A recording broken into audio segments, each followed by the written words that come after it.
আপনি কি একজন শিক্ষক? একজন শিক্ষক হিসেবে কানাডাতে পরিবারসহ স্থায়ী বসবাসের অনুমতি নিয়ে আসতে চাচ্ছেন? তাহলে আজকের এই ভিডিওটি আপনার জন্য। দর্শক, কানাডা সরকার সাম্প্রতিক সময়ে এক্সপ্রেস এন্ট্রির ক্যাটাগরি বেসড ড্রয়ে শিক্ষকতা পেশাটাকে যুক্ত করেছে।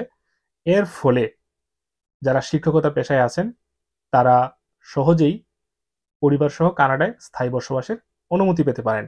আজকের এই ভিডিওতে আমি আলোচনা করব এক্সপ্রেস এন্ট্রি কি, এক্সপ্রেস এন্ট্রির কোন প্রোগ্রামের মাধ্যমে একজন শিক্ষক হিসাবে আপনি আবেদন করতে পারবেন, আপনার কি ধরনের রিকোয়ারমেন্টস ফিল আপ করতে হবে, কোনো ল্যাঙ্গুয়েজ লাগবে কিনা, কত টাকা ফান্ড দেখাতে হবে বা খরচ যাবে, এরপর আপনারা কিভাবে এক্সপ্রেস এন্ট্রি একটা প্রোফাইল খুলবেন, যে প্রোফাইলের মাধ্যমে আপনাদেরকে একটা স্কোর দেওয়া হবে। এই স্কোরটা যদি কানাডার সরকারের ডিমান্ডিং যে কাট অফ স্কোর আছে সেটার সাথে ম্যাচ করে তাহলে আপনাকে ইনভিটেশন দেওয়া হবে পিআর এর জন্য আবেদন করার জন্য। সো এই প্রোফাইলটা আপনি কিভাবে তৈরি করবেন, কি ধরনের ডকুমেন্টস লাগবে সেটা আমি দেখাবো। পাশাপাশি সাম্প্রতিক সময়ে একটা ড্র অনুষ্ঠিত হয়েছে, সেখানে 480 প্লাস যারা পেয়েছে তেমন 1000 জন শিক্ষককে কানাডার সরকার ইনভিটেশন দিয়েছে পিআর আবেদন করার জন্য। সো 480 যে পয়েন্ট, এটা আসলে কারা পায় এটা আমি আপনাদের সামনে একটু এক্সপ্লেন করব, কোন ধরনের প্রোফাইলটা পায়। চলুন শুরু করা যাক। এক্সপ্রেস এন্ট্রিটা আসলে কি? এক্সপ্রেস এন্ট্রিটা হচ্ছে কানাডার কেন্দ্রীয় সরকার পরিচালিত একটা পিআর প্রোগ্রাম, যার মাধ্যমে সারা পৃথিবীর বিভিন্ন প্রান্ত থেকে বিভিন্ন শ্রেণী পেশার যারা স্কিল ওয়ার্কাররা আছেন তাদেরকে পিআর দিয়ে কানাডাতে নিয়ে আসা হয়। সো এই যে বিভিন্ন শ্রেণী পেশার মানুষ, তাদের শ্রেণী পেশার উপর ভিত্তি করে এই এক্সপ্রেস এন্ট্রিটাকে 3টা প্রোগ্রামে ভাগ করা হয়েছে। এই যে দেখেন, ক্যানাডিয়ান এক্সপিরিয়েন্স ক্লাস, এই যে প্রোগ্রামটা, এর মাধ্যমে শুধুমাত্র কানাডায় যাদের জব অভিজ্ঞতা আছে তারাই আবেদন করতে পারবে। আপনারা যদি কানাডার বাহির থেকে হন তাহলে এই প্রোগ্রামের মাধ্যমে আবেদন করতে পারবেন না। ফেডারেল স্কিল ট্রেড প্রোগ্রাম, এইটা শুধুমাত্র ট্রেড অকুপেশনস এর জন্য, যেমন এগ্রিকালচার, কনস্ট্রাকশন ওয়ার্কার, বিভিন্ন পেশার হতে পারে। এরপর হচ্ছে ট্রান্সপোর্টেশন, আরো একটা লিস্ট আছে, আপনারা দেখে নেবেন এই ওয়েবসাইটে। তাহলে একজন শিক্ষক হিসেবে আপনাদের জন্য এই যে ফেডারেল স্কিল ওয়ার্কার প্রোগ্রাম এটা, তাহলে এক্সপ্রেস এন্ট্রির ফেডারেল স্কিল ওয়ার্কার প্রোগ্রামের যে মিনিমাম রিকোয়ারমেন্টস গুলো আছে এগুলো যদি আপনারা ফিল আপ করতে পারেন তাহলেই কেবল আপনারা এই প্রোগ্রামের জন্য এলিজিবল হবেন। তাহলে এই যে প্রোগ্রামটা, এই প্রোগ্রামের মিনিমাম রিকোয়ারমেন্টসটা আসলে কি? আপনার একটা জব অভিজ্ঞতা লাগবে। সো জব অভিজ্ঞতাটা জন্য আপনার দেখেন, আপনার জবটা কানাডার জব ক্যাটাগরির টিআর 0, 1, 2, 3 ক্যাটাগরির জব হতে হবে। জব কিভাবে বের করবেন এটা আমি দেখাচ্ছি। এডুকেশন অকুপেশনসে যদি আমরা ক্লিক করি তাহলে দেখেন এখানে আসছে 5টা টাইটেলের জব এবং 5টা এনওসি কোড দেওয়া আছে পাশে। এবং আমরা যদি আজকে এখন দেখাই, দেখেন elementary school and kindergarten teachers. So এখানে দেখেন এনওসি কোড হচ্ছে 41221 এবং এটা টিআর 1 ক্যাটাগরির জব। সেকেন্ডারি স্কুল টিচার যারা, তাদের জন্য 41220 এবং টিআর 1 ক্যাটাগরির জব। এখানে এই যে ক্যাটাগরি বেসড ড্রয়ে মিনিমাম যেই রিকোয়ারমেন্টসটা ফিল আপ করতে হবে, মিনিমাম সেটা হচ্ছে কমপক্ষে 6 মাসের ফুল টাইম জব অভিজ্ঞতা থাকা লাগবে 3 বছরের মধ্যে গত, এবং অথবা পার্ট টাইম যদি আপনি কাজ করে 6 মাস মিলাতে চান সেটাও আপনি পারবেন গত 3 বছরের মধ্যে। এটা খুবই সহজ একটা মিনিমাম রিকোয়ারমেন্টস, আমি আশা করি এতে অনেকেই উপকৃত হবেন। দর্শক, এখন এই যে জবের টাইটেলগুলো আছে এগুলো অনেক সময় দেখা গেছে আপনার সাথে ম্যাচ করতে পারে, ম্যাচ নাও করতে পারে, কিংবা আংশিক ম্যাচ করতে পারে। আপনার কাজ হচ্ছে এই জবের ডেসক্রিপশনটা খুঁজে খুঁজে বের করে আপনার দেখা আপনার জবের সাথে এটা যায় কিনা। সো আমি যদি এই যে elementary school and kindergarten teachers, এটার যেই দেখেন এই এনওসি কোডটা আছে, এটার এনওসি কোডটা যদি আমি কপি করে গুগলে যদি সার্চ দেই যে এনওসি ফাইন্ডার, এবং 2 নম্বরে যেই লিঙ্কটা আছে সেটা যদি আমি ওপেন করি, দেখেন এটা আপনারা পাবেন। এখানে দেখেন search by job title, search by NOC code. আমি এই যে এখানে ক্লিক করে এনওসি কোড অনুযায়ী আমি হচ্ছে সার্চ দিচ্ছি। দেখেন এই যে কোডটা, এই কোডের যেই আরো অসংখ্য টাইটেলে জব থাকতে পারে, দেখেন এই যে টাইটেলগুলো এগুলো যদি আপনার জবের সাথে ম্যাচ করে তাহলে বুঝে নেবেন আপনার জবটা এই ক্যাটাগরিতে পড়ে বেসিক হচ্ছে একটা ধারণা অনুযায়ী।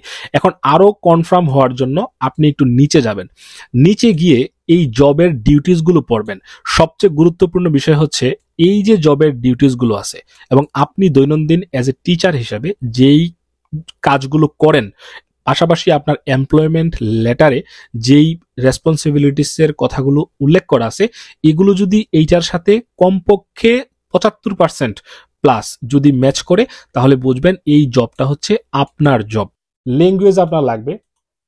কানাডায় 3 ধরনের টেস্টিং সিস্টেম অ্যাপ্রুভ করা হয় ইংরেজির ক্ষেত্রে। একটা হচ্ছে CELPIP general, IELTS general, PTE core. তাহলে আমরা যদি ফেডারেল স্কিল ওয়ার্কার প্রোগ্রামের জন্য দেখি, তাহলে দেখেন ইংরেজির জন্য CLB 7 লাগবে। CLB 7 মানেটা কি?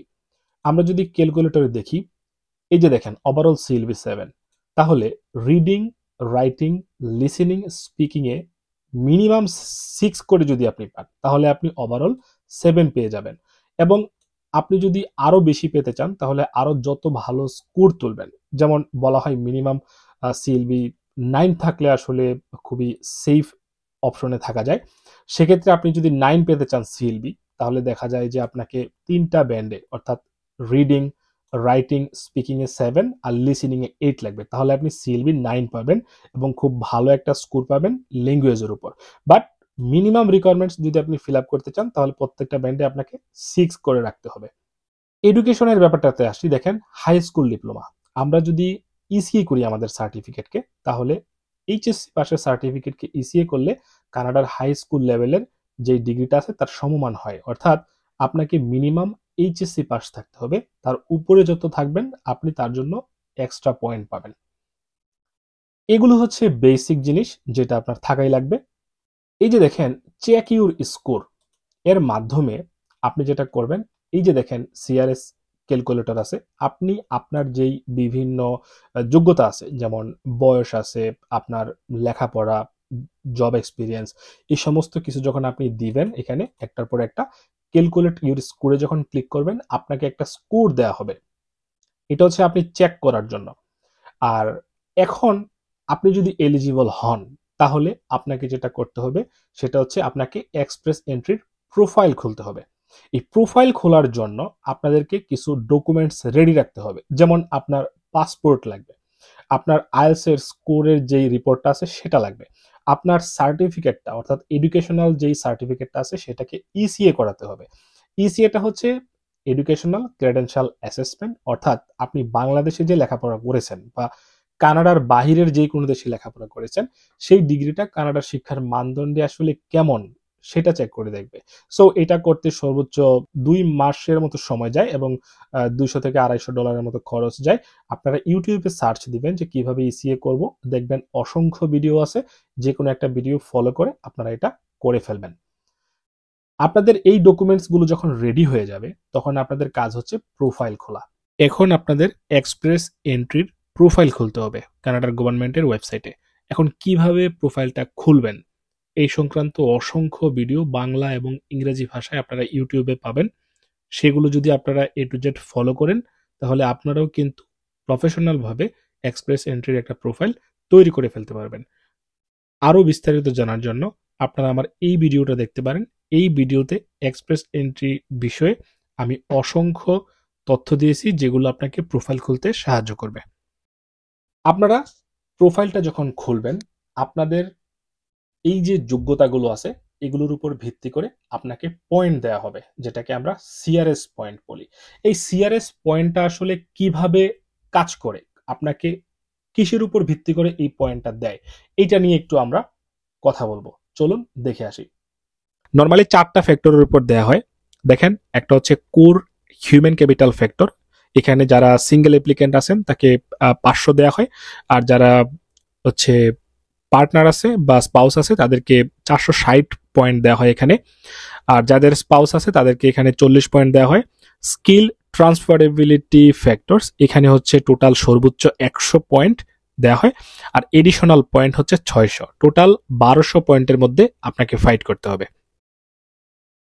হিউম্যান ক্যাপিটাল ফ্যাক্টর, এখানে দেখেন 4টা বিষয়ের উপর ভিত্তি করে এখানে 500 পয়েন্ট দেওয়া হয়। বয়সের উপর হচ্ছে আপনার সর্বোচ্চ 100 পয়েন্ট পাবে যার ওয়াইফ নেই বা স্পাউস নেই, আর যার স্পাউস আছে তিনি হচ্ছে 110 পয়েন্ট পাবেন। সো এই বয়সের বিষয়টা আসলে আমাদের কারো হাত নেই, এটা একটা ন্যাচারাল বিষয়, আমরা চাইলেই আসলে এখানে পয়েন্টটা বাড়াতে পারি না। সো এই যে এডুকেশনটা আছে দেখেন, এটার উপর সর্বোচ্চ 140 পয়েন্ট আর 150 পয়েন্ট সর্বোচ্চ পাবে যার স্পাউস নেই। ল্যাঙ্গুয়েজের উপর 150 পয়েন্ট যার স্পাউস আছে, এটা আমরা চাইলেই বাড়াতে পারি, আর যার 160 সর্বোচ্চ পেতে পারে যার স্পাউস নেই। ক্যানাডিয়ান ওয়ার্ক এক্সপিরিয়েন্স যাদের আছে তাদের যদি স্পাউস থাকে 70 পাবে, আর স্পাউস না থাকলে 80 পাবে। যাদের ক্যানাডিয়ান ওয়ার্ক এক্সপিরিয়েন্স নেই ফিজিক্যালি কানাডাতে কাজ করার, তারা আসলে এই পয়েন্টটা পাবে না। তাহলে এই পয়েন্টটা কিভাবে ব্রেকডাউন করে দেখেন, আপনারা এখানে এসে আপনার বয়সটা মিলিয়ে নেবেন। এখানে বলেছে যে সর্বোচ্চ 100-র মধ্যে 100ই পাবে যার স্পাউস আছে, যাদের বয়সটা হচ্ছে 20 থেকে 29-এর মধ্যে। দেখেন এখানে 100-র মধ্যে সে 100ই পাবে, আর 100-র মধ্যে 110-এর মধ্যে 110ই পাবে যার স্পাউস নেই, যাদের বয়স 20 থেকে 29। 29-এর পরে এসে দেখেন 30 থেকে শুরু করে তার বয়সটা প্রতি বছরের জন্য 5 করে কমতে থাকবে, এবং 45 বছর বয়সে এসে তার বয়সের উপর যে পয়েন্ট সেটা শূন্য হয়ে যাবে। সো বয়সটা কিন্তু খুবই গুরুত্বপূর্ণ একটা ফ্যাক্টর এই এক্সপ্রেস এন্ট্রির ক্ষেত্রে। এখন এই যে এডুকেশনে 140 পাবে যার স্পাউস আছে, আর যার স্পাউস নেই সে 150 পাবে। তাহলে কারা সেই পার্সন আমরা যদি একটু দেখি, দেখেন যদি কারো মাস্টার্স ডিগ্রি থাকে এবং স্পাউস থাকে সে 140-এর মধ্যে 126 পাবে, আর যার স্পাউস নেই সে মাস্টার ডিগ্রি যদি থাকে সে 135 পাবে সর্বোচ্চ, আর পিএইচডি ডিগ্রি যদি থাকে দেখেন সর্বোচ্চ 150-এ 185 পাবে। সো এখানে এডুকেশনটা খুবই গুরুত্বপূর্ণ। আপনাদের যাদের ব্যাচেলর আছে তারা 112 পাবেন অনলি। সো তারা একটা মাস্টার্স যদি করে ফেলতে পারেন তাহলে তারা 126 পাবেন যদি স্পাউস থাকে, আর স্পাউস যদি না থাকে 135 পাবেন। সো এটা কিন্তু খুবই গুরুত্বপূর্ণ একটা বিষয়। আর এখানে দেখেন ল্যাঙ্গুয়েজের উপর যার স্পাউস আছে তাকে 128 পয়েন্ট দেওয়া হবে, যার স্পাউস নেই তাকে 136 পয়েন্ট দেওয়া হবে। এখন সর্বোচ্চ হচ্ছে সিএলবি 10 হয় ল্যাঙ্গুয়েজ টেস্টে। সিএলবি 10 যিনি পাবেন তিনি এখানে দেখেন 32 পাবেন। এটা হচ্ছে স্পেসিফিক সেপারেটলি যেই হচ্ছে আপনার ব্যান্ড আছে সেটা, মনে করেন রিডিং এ সে 10 পেল, তাহলে সে রিডিং এ এখানে 32 পাবে। বাকি ব্যান্ডগুলোতে যদি সে 9 পায় তাহলে সে এখানে যেটাতে 9 পাবে সিএলবি সেটাতে 29। এইভাবে আপনি হিসাব করবেন যে 4টা মডিউলে আপনি কত করে পাচ্ছেন। আপনার সিএলবি যত হবে, এখানে যদি স্পাউস থাকে তাহলে আপনি এখানে এই সংখ্যাগুলো যুক্ত করে নেবেন, আর স্পাউস যদি না থাকে তাহলে যদি আপনি সিএলবি 9 পান দেখেন 31, সিএলবি 10 হলে 34। এইভাবে ল্যাঙ্গুয়েজে ভালো করার মাধ্যমে আপনি কিন্তু আপনার পয়েন্টটাকে অনেক ভালো জায়গায় নিয়ে যেতে পারেন। সেকেন্ড ল্যাঙ্গুয়েজ হিসেবে যদি কেউ ফ্রেঞ্চ ভাষা দেখাতে চায়, দেখেন এখানে সে হচ্ছে যার স্পাউস আছে সে সর্বোচ্চ 22 পয়েন্ট পাবে, যার স্পাউস নেই সে 24 পাবে। সো ফ্রেঞ্চ ভাষা শিখেও আপনারা কিন্তু এখানে একটা ভালো স্কোর তুলতে পারেন। আর যার ক্যানাডিয়ান ওয়ার্ক এক্সপিরিয়েন্স আছে তাদের জন্য এটা প্রযোজ্য যে যদি আপনি স্পাউস থাকে 70-70ই পেতে চান তাহলে আপনাকে 5 বছর কমপক্ষে জব করার অভিজ্ঞতা থাকতে হবে, আর যদি স্পাউস না থাকে তাহলে আপনি 80 পাবেন যদি 5 বছরের বেশি আপনার জব এক্সপিরিয়েন্স থাকে।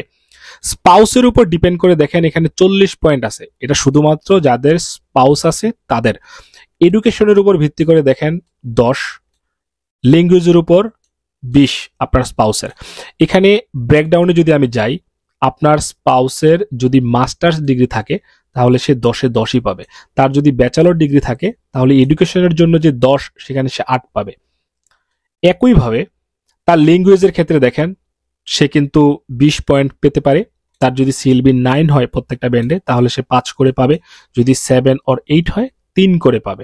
সো এইভাবে কত হয় এটা আপনারা হিসাব করবেন। যদি ল্যাঙ্গুয়েজের হচ্ছে আপনার যে সিএলবিটা কমে যায় তাহলে আবার পুনরায় দিয়ে আপনারা এটা ভালো করার চেষ্টা করবেন। স্কিল ট্রান্সফারেবিলিটি ফ্যাক্টর এখানে সর্বোচ্চ 100 পয়েন্ট দেওয়া হবে। দেখেন এডুকেশনের উপর 50 পয়েন্ট। এখন যদি আপনার ভালো একটা ল্যাঙ্গুয়েজের হচ্ছে আপনার স্কোর থাকে প্লাস পোস্ট সেকেন্ডারি ডিগ্রি থাকে আপনি এখানে 50 বোনাস পয়েন্ট পাচ্ছেন, অথবা যদি আপনার একটা ক্যানাডিয়ান ওয়ার্ক এক্সপিরিয়েন্স থাকে এবং পোস্ট সেকেন্ডারি ডিগ্রি থাকে আপনি এখানেও 50 পাচ্ছেন। ফরেন ওয়ার্ক এক্সপিরিয়েন্স অর্থাৎ আপনি বাংলাদেশে যে কাজ করেছেন বা পৃথিবীর অন্যান্য দেশে কানাডার বাইরে, এটাও কিন্তু একটা ফরেন ওয়ার্ক এক্সপিরিয়েন্স হিসেবে কাউন্ট হবে।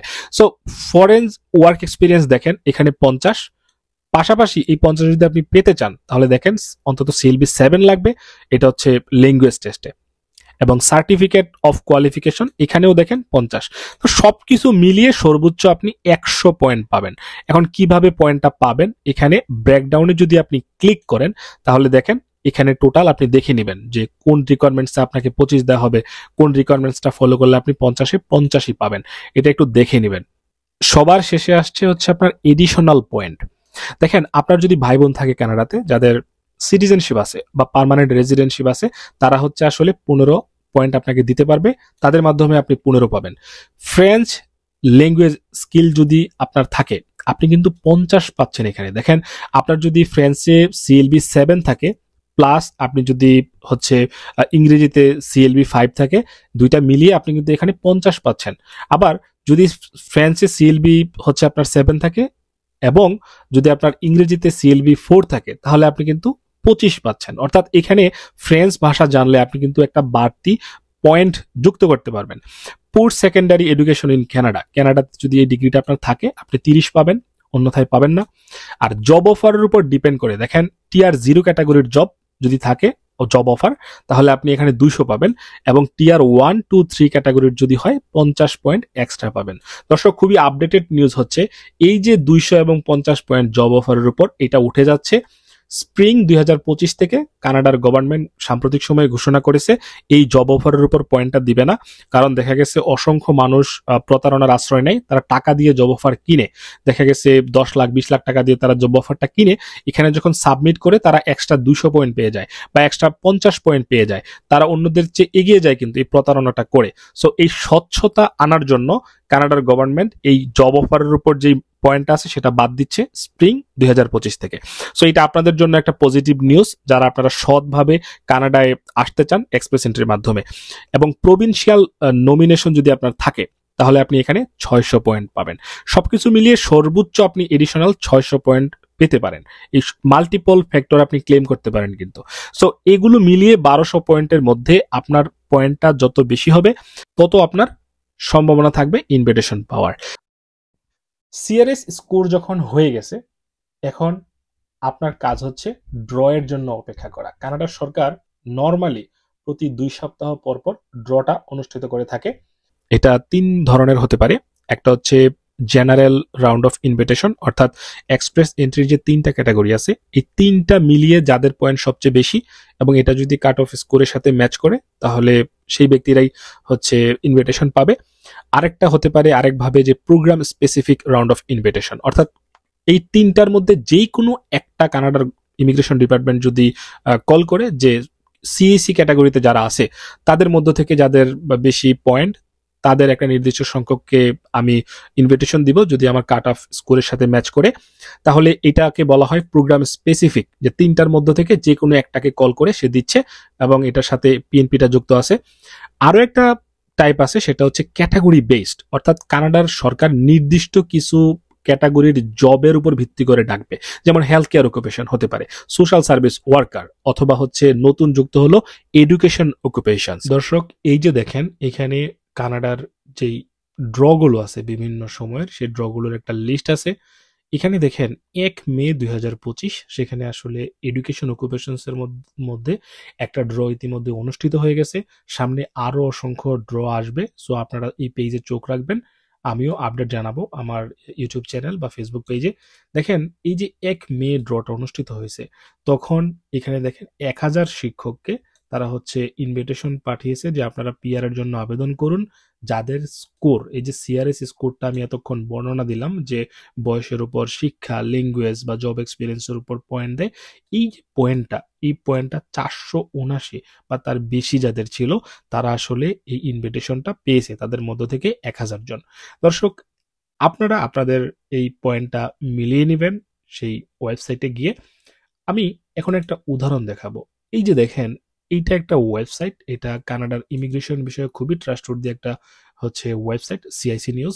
এখানে একটা উদাহরণ দিয়েছে যে আসলে এই যে 479 প্লাস, এটা আসলে যারা পায় তাদের প্রোফাইলটা আসলে কেমন হতে পারে একটা উদাহরণ দেখেন। এখানে বলেছে যে আকরাম শাহ নামে একজন 29 বছর বয়সের প্রফেসর ফ্রম পাকিস্তান, তার বিস্তারিত তথ্য দিয়েছে। দেখেন 29 বছর বয়স, সে বয়সের জন্য 110-এর মধ্যে 110ই পেয়েছে, কারণ সে সিঙ্গেল। আমি একটু আগে বলেছি যে যারা সিঙ্গেল তাদেরকে 110 সর্বোচ্চ পাওয়ার সুযোগ থাকে। সেক্ষেত্রে 20 থেকে 29 বছর পর্যন্ত যারা, তারা হচ্ছে 110ই পায়। সেক্ষেত্রে তার বয়স যেহেতু 29, সে কিন্তু 110ই পেয়েছে। মাস্টার্স ডিগ্রি যাদের, সে 150-র মধ্যে 135 পায়। যাদের পিএইচডি ডিগ্রি, সে 150-র মধ্যে 150ই পায়। দেখেন সিলভি 10 পেয়েছে, তাহলে সে 136-এর মধ্যে 136ই পেয়েছে। এরপরে দেখেন এই যে স্কিল ফ্যাক্টরটা আছে, এখানে মাস্টার্স প্লাস সিলভি 10 দুইটা মিলিয়ে সে 50 পেয়েছে। আপনি কোনটার সাথে ম্যাচ করেন সেটা আপনি দেখবেন। এই যে দেখেন এখানে আবার বলেছে ফরেন ওয়ার্ক এক্সপেরিয়েন্স, এটা দিয়ে সে আরো 50 পেয়েছে। তাহলে এই যে দেখেন তার টোটাল কিন্তু 481 হয়ে গেছে। এখন আপনার যে তার সাথে হুবহু মিলবে বিষয়টা কিন্তু এরকম না, আপনার আরো অনেক ব্যতিক্রমী ওয়ে হতে পারে যার মাধ্যমে আপনি পয়েন্ট পাবেন। তাহলে আমি আজকে যে পয়েন্টটা বর্ণনা করলাম সেই পয়েন্ট অনুযায়ী আপনি এই যে সিআরএস যেই এক্সপ্লেইনড যেই পেজটা আছে ওই পেজে গিয়ে এগুলো মিলিয়ে নেবেন। ড্রতে আপনি যখন ডাক পাবেন তখন আপনাকে কিছু রিকোয়ারমেন্টস ফিল আপ করতে হবে, তারপর আপনাকে পিআর এর জন্য আবেদন করতে হবে। এই যে দেখেন এখানে বলেছে কিছু ফর্ম ফিল আপ করার জন্য, সেগুলো আপনারা করবেন। এই যে এখানে লগ ইন করে আপনারা অ্যাপ্লাইটা করবেন। এখানে আপনাদের ডকুমেন্টস গুলো আপলোড দিতে হবে। এই যে দেখেন আপনাদের কিন্তু পিআর এর জন্য যখন আবেদন করবেন তখন আপনাদের কিন্তু পুলিশ সার্টিফিকেট লাগবে, আপনাদের প্রুফ অফ ফান্ড কিন্তু লাগবে। ফান্ড যদি আমি বলি তাহলে দেখেন এখানে বলেছে যে আপনি যদি একা হন তাহলে আপনার 14,690 কানাডিয়ান ডলার লাগবে, এবং আজকে 90 টাকা হচ্ছে বাংলা 1 কানাডিয়ান ডলার। সো সেটার সাথে গুণ দিয়ে নেবেন। যদি আপনি হাজব্যান্ড এবং ওয়াইফ অর্থাৎ দুইজন হন তাহলে 18,288 ডলার। তিনজন হলে একটা বাচ্চা যদি থাকে তাহলে 22,483 ডলার। এইভাবে আপনারা আপনাদের সংখ্যা অনুযায়ী এই টাকাটাকে কানাডার যে কারেন্ট রেট আছে সেটা দিয়ে গুণ করে ওই টাকাটা বাংলাদেশের বা কোনো একটা অ্যাকাউন্টে আপনারা রাখবেন। সো এটা কিন্তু আপনাদেরকে রাখতেই হবে। এই যে অ্যাপ্লিকেশনটা করবেন এটার জন্য কিন্তু আপনাদের এই 1525 ডলার কিন্তু লাগবে, এবং আপনার যদি স্পাউস থাকে সেটার জন্য 1525 ডলার লাগবে, এবং ডিপেন্ডেন্ট চাইল্ড যদি থাকে সেক্ষেত্রে 260 ডলার লাগবে। দর্শক, একজন শিক্ষক হিসেবে কানাডায় স্থায়ী বসবাসের অনুমতি নিয়ে আসার জন্য যে এক্সপ্রেস এন্ট্রি প্রোগ্রামটা আছে তার বিস্তারিত আমি আপনাদের সামনে আজকে আলোচনা করলাম। ভিডিওটা দেখে আপনাদের যদি কোনো প্রশ্ন থাকে অবশ্যই সেটা কমেন্টসে জানাবেন। আরো একটা কথা বলে নেই, আপনারা যারা নিজের কাজ নিজে করতে পারবেন তাদের জন্য শুভকামনা, কারণ কানাডার যে অফিসিয়াল ওয়েবসাইট আছে সেখানে অনেক কিছুই দেয়া আছে বিস্তারিতভাবে, আপনারা পড়লেই পারবেন। কিন্তু আপনাদের মধ্যে যারা আসলে কনফিডেন্সের অভাব, তারা চাইলে একজন রেগুলেটেড ক্যানাডিয়ান ইমিগ্রেশন কনসালটেন্ট, যাদেরকে আমরা আরসিএসি বলি, তাদেরকে দিয়েও এই ফাইলগুলো প্রসেস করাতে পারেন। যেহেতু এক্সপ্রেস এন্ট্রিটা আসলে অনেকগুলো ধাপ থাকে এবং কিছুটা কমপ্লেক্স। সো আপনারা চাইলে একজন আরসিএসির সাহায্য নিতে পারেন। বাংলাদেশে অসংখ্য ভাই বোন আছে যারা আরসিএসি হয়ে সার্ভিস দিচ্ছে। আমি নিজেও আলহামদুলিল্লাহ এখানকার একটা ইউনিভার্সিটি থেকে পড়াশোনা করতেছি ইমিগ্রেশন অ্যান্ড সিটিজেনশিপ ল নিয়ে, যেটা আসলে এই বছরের অগাস্টে লেখাপড়াটা শেষ হবে এবং ডিসেম্বরের দিকে আমি লাইসেন্সের জন্য পরীক্ষা দেব। আমি যদি লাইসেন্স পাই ডিসেম্বরে, দেন হচ্ছে আমি আপনাদেরকে ইমিগ্রেশন বিষয়ক সার্ভিসগুলো দিতে পারবো। এই কথাটা এই জন্য বলা কারণ ইনবক্সে প্রচুর মানুষজনের মেসেজ পাই যারা আসলে আমাকে দিয়ে তাদের ফাইলটা প্রসেস করাতে চান, সেটা হোক স্টুডেন্ট ভিসা বা হচ্ছে আপনার ভিজিট ভিসা অথবা এক্সপ্রেস এন্ট্রি।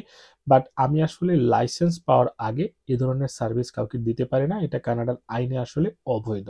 দর্শক, আজ এ পর্যন্তই। আপনাদের যদি কোনো প্রশ্ন থাকে তাহলে আমার এই ফেসবুক গ্রুপে যুক্ত হয়ে প্রশ্নটি করুন। আর নতুন নতুন ভিডিও পেতে অবশ্যই আমার ইউটিউব চ্যানেলটি সাবস্ক্রাইব করুন। ধন্যবাদ সবাইকে।